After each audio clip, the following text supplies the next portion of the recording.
приятно, что сегодня у нас состоялся круглый стол в редакции газеты «Звезда».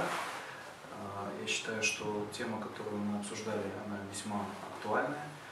Но хотелось бы, конечно, выйти с какими-то предложениями, потому что эксперты часто встречаются, предлагают какие-то мысли, тезисы, обсуждают.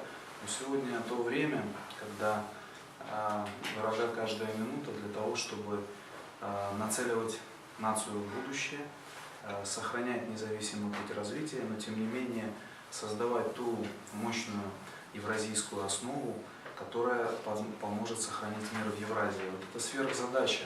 Для этого нужна и национальная идея, как мы уже сегодня говорили, она может носить и интернациональный характер, учитывая особенности каждого государства, участника евразийской интеграции.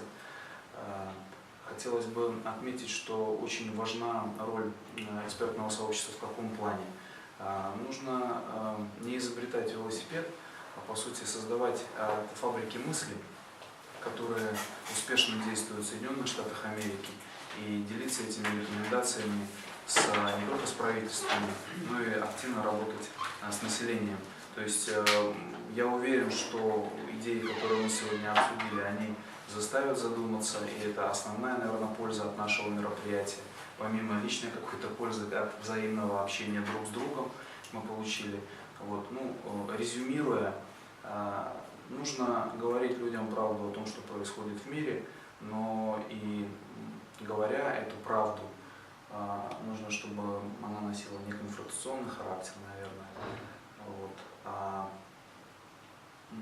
У кого правда, тот и сильнее.